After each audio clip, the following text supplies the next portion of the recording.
Oh, we are doing a podcast. What's I going on? love it. What's going on? Pulling out the button down today. Found an iron, did you? Thank you. That was the Hardly. first thing I said It's when a you little bit. showed up today. I'll say this reminds me of traveling. It breaks my heart to wear this shirt because this is a wrinkle-free travel button-up. Ian's, of course, already given me a great deal of shit about dressing up to essentially. Yeah, so where are you going today, man? What's the deal? Am I Sometimes missing an you just want important meeting? some semblance of normalcy, boss man. I don't even. Do you have an iron? Jim, thank you so much. Loving these daily shows. We're loving it too. Yeah. Hey Taylor. It's enjoyable. All right, sorry guys, we tweeted out the wrong link. So our tech is here we go. Piece of Schmidt. That's an official term. How's everybody doing? This is week 3 of quarantine for us back at the ranch chat here. We were legitimately quarantined, I think, for about a week and a half before that too. I mean, I haven't seen another soul besides you for weeks. I know. Is that the case with everybody else? Is everybody else behaving themselves? I know a lot of people out there aren't behaving in America land. Who was it that you were listening to that said, like, if your life doesn't look that different? One of my favorite podcasters, Bill Simmons, came up with a term called QER, which is a derivation of PER, player efficiency rating. So what is your quarantine efficiency rating? How much different does your life look before and after? And he basically suggested if your life looks pretty similar, you should reevaluate it because you don't have any hobbies with friends. You really need to get out a little bit more. And the reality for a lot of us computer nerd folks is that sometimes our QER is pretty low. I started to take offense to it. I was like, oh, my life looks the same. I'm proud of that. And then I was like, oh, that's a negative thing. Yeah, Steve is sheltering alone in Playa. Well, Playa is not a bad place to shelter. Trying to think, there was a breakfast place that I used to go to there. It was fire. It was in the bottom of a hotel. Oh my gosh. It was like all you could eat. They had like delicious donuts and everything, 3,000 calorie breakfast. I'll say what though. I mean, we've been very, very lucky. A lot of people are legit locked down. I mean, a lot of people are in big cities where there's a very authoritarian government, and all that can be positive in this time. But being boxed up in a small place right now, not being able to go out, take a jog or whatever. Shout out to all my people on lockdown. We appreciate you doing that. I mean, hopefully we can turn this thing around. Who knows? It's interesting though. I mean,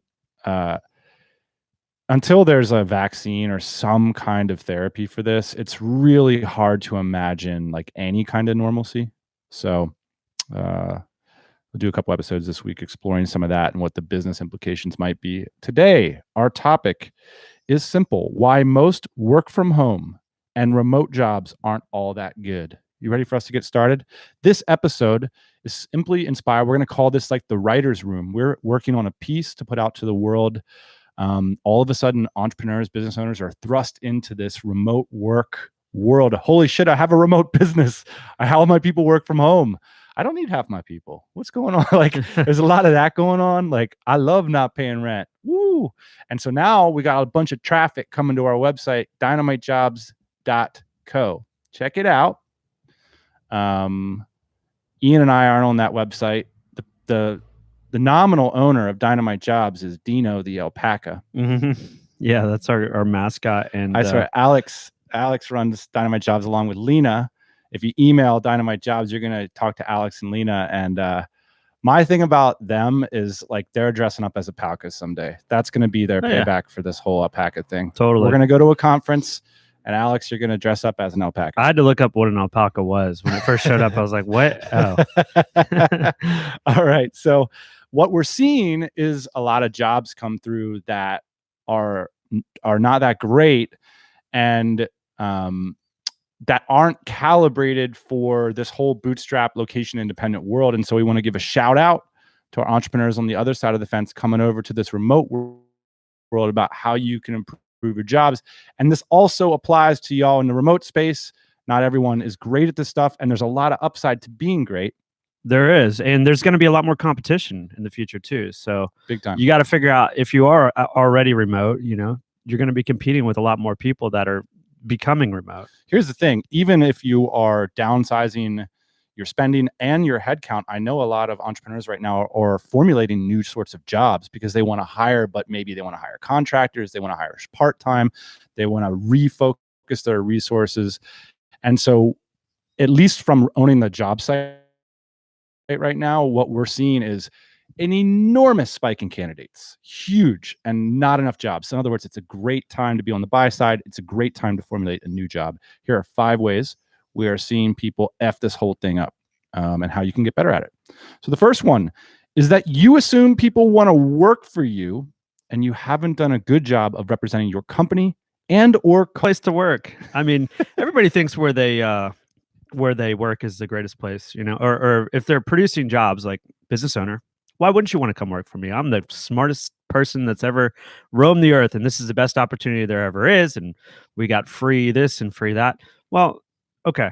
So when you're designing a remote company, it's a lot different, or a job for a remote company. It's a lot different than a normal office job, because a lot of times people come into the office and they can kind of understand the culture, the setup.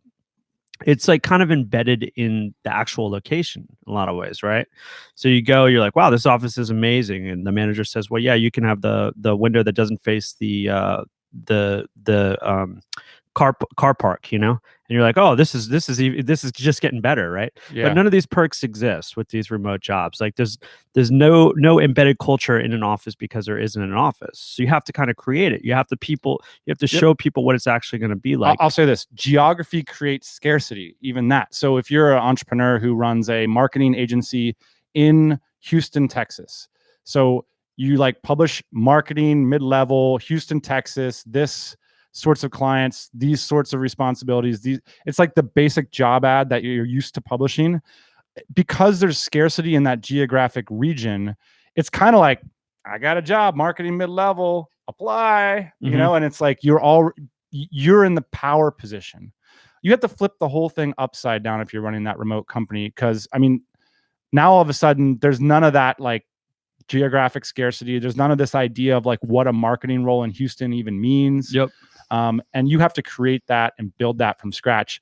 The cash for a lot of entrepreneurs and business owners listening to this today is essentially your job ads are going to take you a lot longer than you think they are. Like this could be a half a week project. And I know that's tough because the reason you're hiring in the first place is because you don't have anybody to write the job ad and you're busy.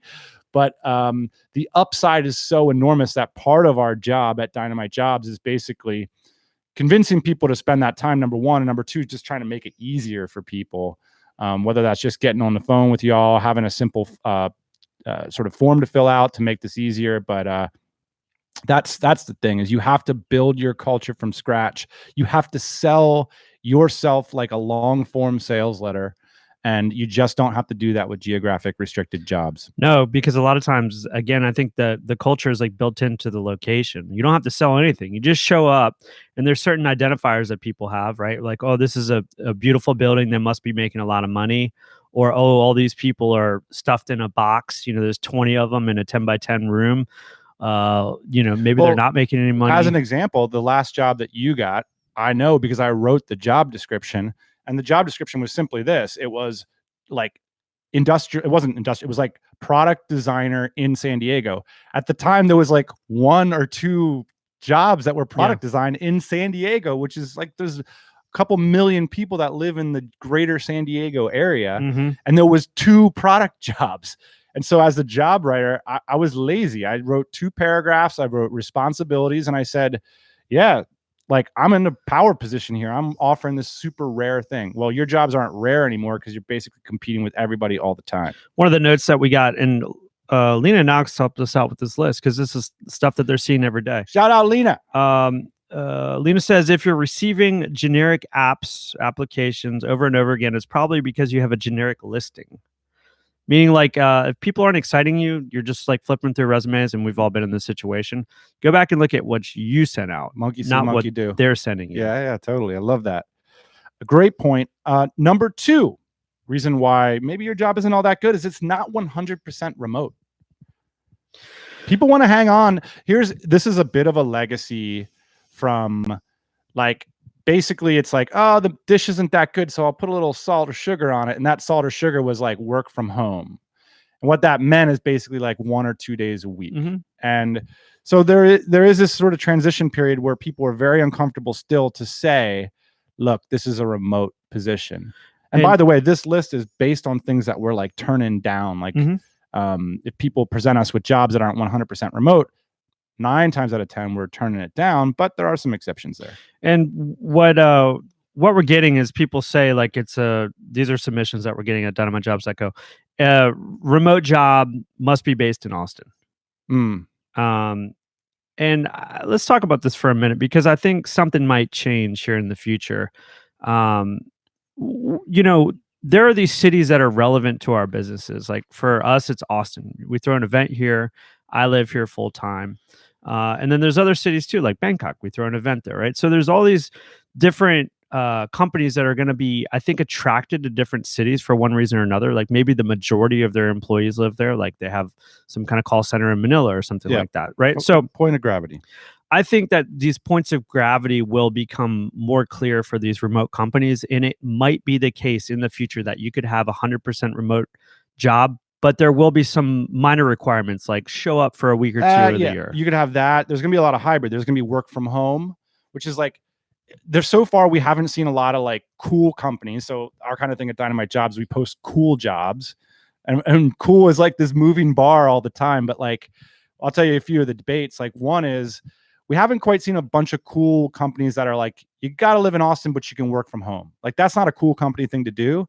But I think that that's going to start to happen, because people are going to say, man, you know what's better than an office? Flex office, like kind of a just a water cooler, like a place to come in. And like on Thursday, we have like a little happy hour together, and like the developers come for little sprints like here and there. But basically, we're a company distributed in like Central Texas or whatever.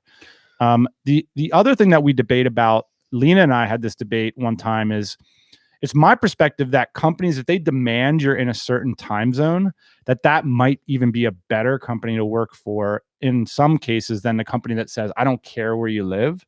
Because typically if it's like, I don't care where you live, your job might be a little bit less critical than if it's like, oh no, like I don't care if you live in Quebec or Florida, so long as it's East Coast, because I'm going to want to call you. I'm going to want to collaborate with you. And so, you know, what Lee and I were going back and forth about is like, man, I'm like more interested in that job, the East Coast job, than I am in the don't give a fuck job. Typically, sorry, go ahead. Oh, go ahead. I was just going to say, like, if you get in on the East Coast job thing and you got this high level position at a company, sometimes you might be able to then negotiate like lots of remote time, so to speak. Like, hey, I want to go to Asia for 3 months, or hey, I want to go to whatever. I think that that's a very real possibility in that situation. But who knows? I mean, maybe you just want to be all remote. That's cool too.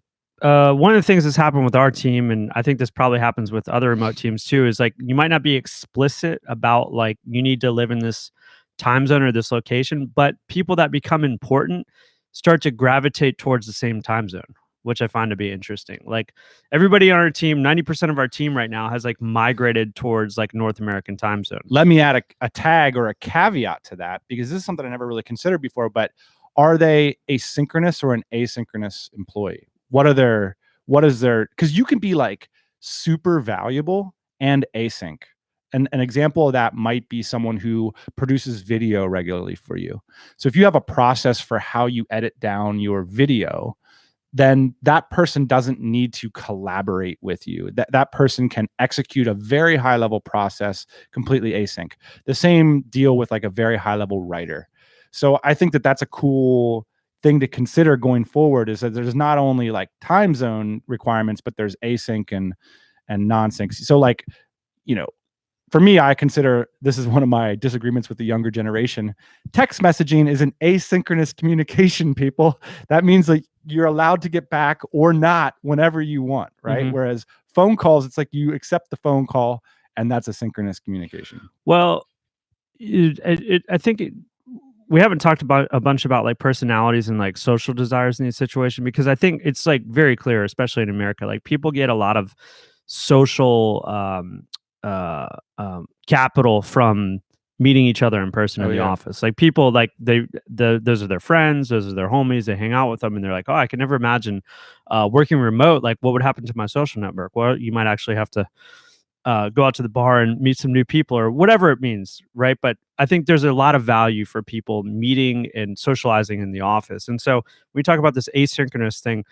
One of the things that used to happen back in the day, Dan, is we would be working all day on designs in California, and then we'd send it over to China, and they'd work all night, and then we'd get emails back in the morning, and it was great because like it was just this 24-hour loop. Yeah, it was a machine. 24-hour machine. But we weren't like friends. Like we were actually trying to get shit done. Like that was the goal, is to like, hey, get that product in California in 60 days. But some of these other and so those were our suppliers. That was like a relationship that we had. And so yeah, I'm not sure exactly how this is going to work, but as like more people in these companies become contractors and maybe they have their own little factory, then maybe that works. But if you're like all part of the same team, all part of the same culture, I'm not sure. Do you have thoughts on that? Like how that asynchronous? Because you're saying like, well, maybe your video producer is living abroad, and I don't really need to talk to them. Like, they just send me an email after the video is done. But maybe they want to talk to you, or maybe you want to talk to them. Like maybe that collaboration This helps is the the cool creative part about all process. this, is like how we're designing these businesses, and these things are all getting pushed to the fore. I mean, the opposite side of what you're suggesting is like, I love the idea of like the async part-time professional that does high level work. I think that's like an amazing opportunity for people who run remote businesses. The example of that is the video editor, the person who sits opposite time zone, the person who has incredible professional skill set, and the person who like gives you 2 hours of sweet value juice every day. That's a type of hire that a lot of traditional business have not really considered, or they bought it. They hired from say an agency or something like that, or a firm or a supplier, like you said. But now that person can be a part of your culture and team. So I don't know. This is like, you can construct businesses this way now, and I think that being conscious of it rather than just dumping everybody into an office is what the name of the game is. Justin Cook, thanks for coming over, buddy. He mentions some tax issues we've run into with U.S. employees. We now say you can work from anywhere worldwide, or a few states we're registered in. This is a good point. Part of the reason why we've all decided to go remote, and the reason Dan and I went remote 10 years ago, was a cost advantage. Yeah. We couldn't get things done. We couldn't be competitive in our market unless we went remote. And, companies like Justin and Joe of Empire Flippers, they've got a big team now, large organization, and you're going to run into issues like this. You're going to have to figure out like, hey, does it actually make sense to employ people in California? Because like now we're going to have to do a shit ton of paperwork. And now we're gonna have to like pay these people a shit ton more than we pay everybody else, And so what Joe and Justin have done is interesting, is like they've really put that culture forward where they're attracting people who are passionate about traveling. It's that old story. I remember like I went to this conference about valet parking, like the last conference I went to, and I was like not that jacked about it, because who wants to talk about valet parking? Turns out everybody at the conference doesn't want to talk about valet parking. And so I started talking about traveling, and it was really rad that people started to resonate with that. And you can do that too, as a cost advantage, if people executing work in America on behalf of your American company can be enormously expensive. I remember this. You sat down at the table at lunch, and you struck up a conversation with a guy about traveling. He was super excited to talk to you, because he wasn't that jacked about talking about valet podiums, or at least he was excited to talk about travel with you. I'm trying to pull up a picture here. I don't think I'm going to be able to do it, but we had these custom shirts made, and like you begrudgingly came to this conference. You're like, God damn it. Do I really have to leave this island to come to this conference? Photo of that? Like, yeah, I have a photo. I'll find it. Show it. All Okay. Right. All right. So we talked about 2 points. You assume people want to work for you. It's not 100% remote. Number 3, the pay is a bad value. We're getting a lot of commission only jobs.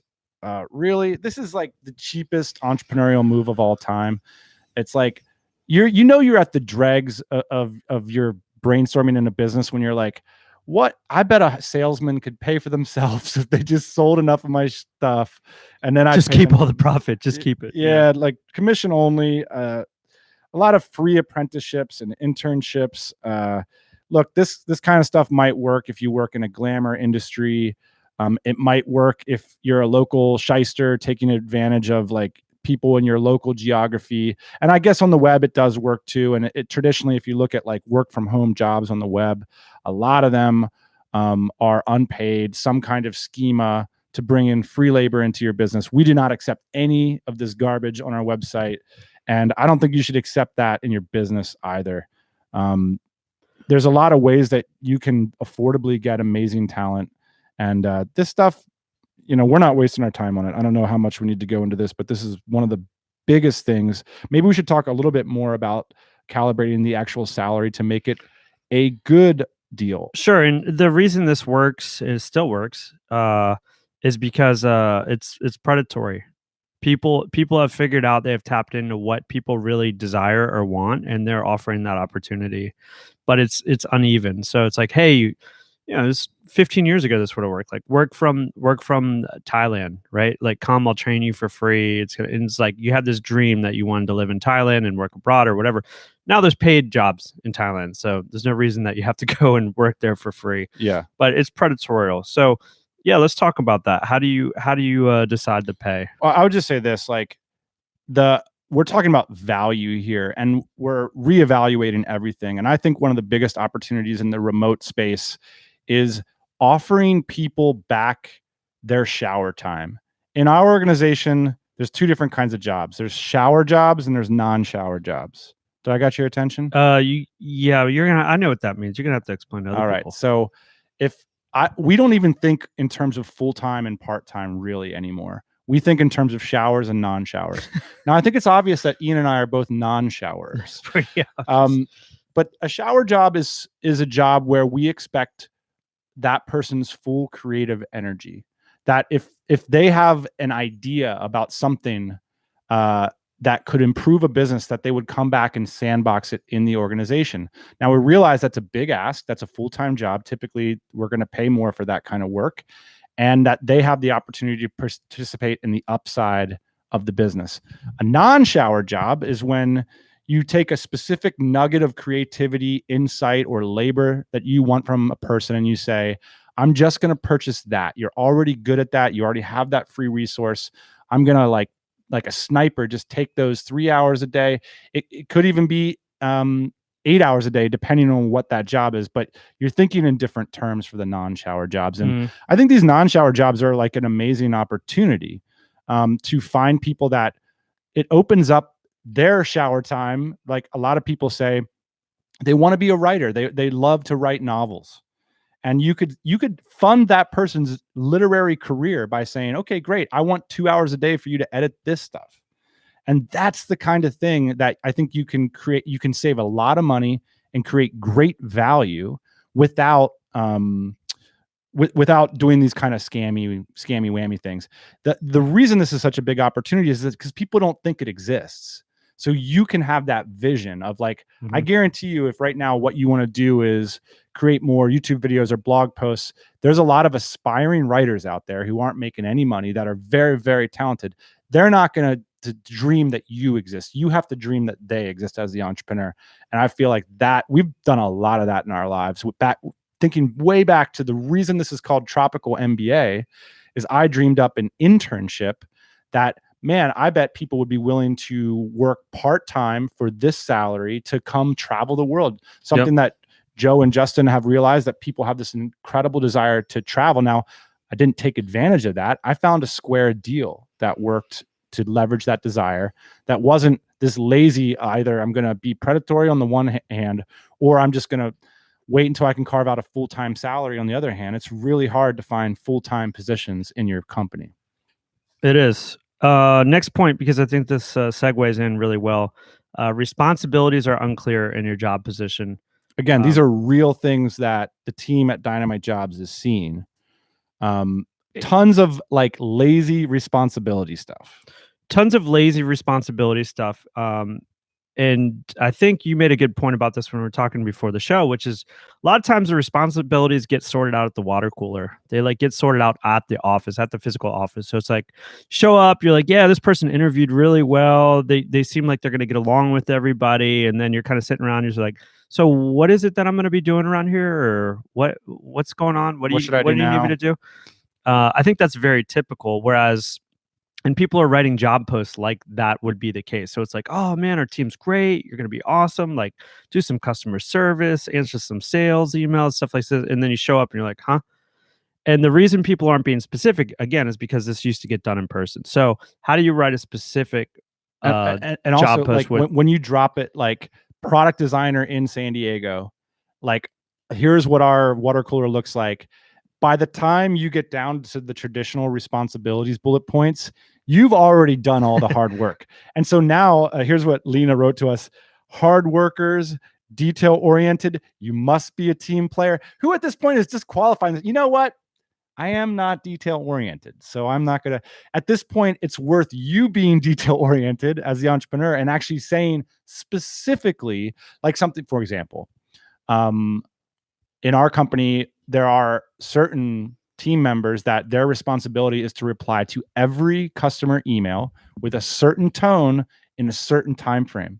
So now all of a sudden you're allowing that candidate to not only imagine that job for themselves, but start to calibrate their application specifically to, like, if they specifically love that, they can address, man, the idea of treating our customers like they're the customers of this kind of aspirational brand, and being responsive to them right away keeps me motivated because I'm an extrovert, because I feel more compelled to do work when I know other people are receiving it, right away. There's a personality for that. And so if you have that specific element in your job ad, I mean, as a remote team, you need to know specifically what you're asking people to do, because there is none of that, like, hanging around the coffee machine all day long inertia. A lot of times, though, this is just, it's not even founder laziness. It's founder inability to articulate what the actual job is. And I think this happens a ton. I mean, a lot of us, we've never grown businesses like this before, or we've never grown businesses this big before. So it's like all of a sudden, like, oh, we need this new person that had this role has never been really defined before. And it's like, I just need somebody to, like, come in here. I'll pay you, like, a couple $1,000s a month. Just, like, help me out with some stuff. Like, I got all this processing and stuff but in a lot of times when you hire that person, their job changes. I mean, this has happened to us numerous times. Like, oh, wow, you're really good at this, or we found out this process isn't that important to us. Now we're going to change it to this. But that stuff is all very normal, I think, for these types of companies. But if you can sit down and you can try and write and be articulate about what the opportunity is you see today. We talked about this a long time ago, and we don't talk about it much more. I don't know why, but the idea of hiring for cash registers, basically, it's like, this is a proven cash flow. Like, we need somebody right here to manage it. And I think if you can tie these jobs to cash flows, a lot of times you can get a lot more specific about what the job duties are. It's better to be specific, even if that thing will change, in other words. So it's better to give people a specific point of resistance rather than mellow, jello, kind of detail-oriented team player BS. Give them something specific to react against. We often call this, like, if you're hanging out with a bunch of friends and someone says, where do you want to go to dinner tonight? It's better to throw out a specific place rather than be like, well, what are you into? What are you interested in? Let's work through it. Are you detail oriented? Are you into, like, a carby kind of thing or whatever? What you should say is, how about Gino's Italian? And then people either get down with Gino's Italian, they get behind it, or they have to make an argument over the top.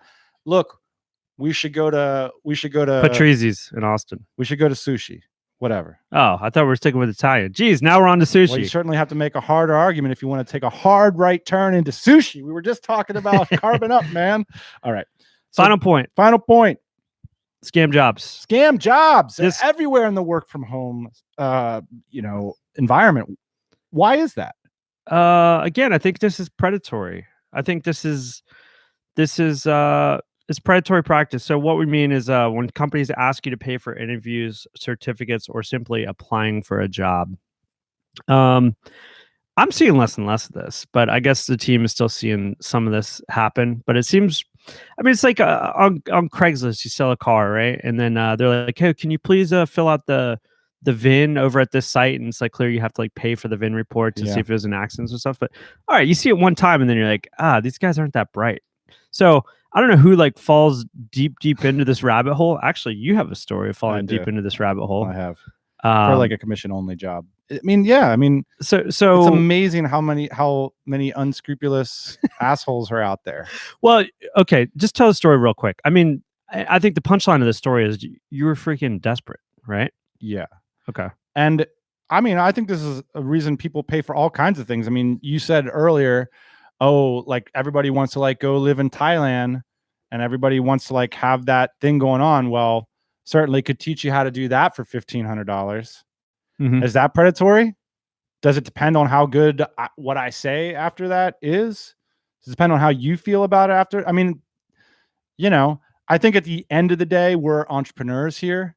You got to take responsibility for being a badass sniffer of bullshit yourself. And it's, you know, it's easy to sit here and to complain about that, how other people run their businesses and lives. But the reality is like what we've chosen to do is so different. To grow these sorts of cool ass businesses. We see it all the time running a cool ass job board. At the top, it says like jobs you actually want. And what we mean is jobs that we actually want, like working for people like Justin, cool people that have like their heart and soul into their business. They do a cool product. That's just not most jobs. Like it's certainly not the guy from the Sheridan that emailed us back the other day. He doesn't have a cool job. Most people don't have a cool job. They don't get to do cool things. And I think that you can legit save money by having a cool company that's culture forward and says, look, here's one path of life. You get paid a normal salary. You have to be you have to wear a shirt like this every day. You have to show up, and then we're going to pay you a little bit more. And then there's the other side of the fence that says, well, have you ever considered doing something cool with your life? And if you do something cool, you have to have a little pay cut, but then you get flexibility, you get your time back, and net, you probably put as much in the bank at the end of the day. All right, those are our 5 points. We're going to get on to an email. I just want to mention, though, that Jeff is in the comments. We've been tracking with Jeff. Man, I wish we had a little call-in thing. We got to get this sorted. But I'd love to talk to Jeff about what's going on. He's got some rental properties, and he just sent us an update here. He says numbers from Wyoming, where I guess he has his rental properties. Approximately 8% of people will be late on rent. And then he goes on to say, my suspicion is that if this continues, it will be 3x on June 1st. I would agree with that. Totally. I think that this is a lagging indicator of what's going on. You know, read the news and everything is on the up and up already today. It's like, dude, do you realize how many people are out of work right now? Yeah. Do you realize how many people are renegotiating rent, not paying rent? Everybody's just waiting. It's remarkable to me how long we've been over the handlebars in the air with no economic realizations, just like as a collective zeitgeist. I mean, I got a wonderful email from listener Ben today that outlines my thinking almost exactly, which is, how is this even going to work out for the good? Like this is, I mean, you wake up and you see the New York Times, like, oh, it's the market is responding in this positive way. It's like bullshit. Who cares? Like that's just what a bunch of rich traders are doing. That is not the economy. And he tried to like gear down and point out, okay, when are people going to fly again? That's a big part of the economy. When are people going to stay in hotels? When are people going to go to sporting? Just all this basic stuff that employs our countries. Those things aren't coming back quick. And that spells really, really tough times for sure. So it's going to be an interesting few months in terms of how we all navigate this. And yeah, well, that's why we're all here, to stay motivated and to keep our eye on the prize. By the way, speaking, Jeff, appreciate your updates, man. Once we, drop some coin on some kind of solution for this, my dream was always to have like the Howard Stern call-in show where it's like Jeff from Wyoming's on the air, and you can just imagine this guy, totally, like this landlord up in Wyoming. Jeff's just a badass with the big cowboy hat on, talking about leading indicators of the economic shutdown and really playing up the character, Jeff. So work on it, man. I think that's something we're gonna have to arrive to. It's coming. Thanks, Jeff, for sending us emails. We appreciate and updates. All right. Email from Ben. You want to read this one? Quick question from a listener, Ben. Thank you for giving us content, Ben. We appreciate it. Even if basically, how do you hold up a second? Is it unethical to reduce pay of your contractors in a downturn or your employees? Is it unethical to reduce pay?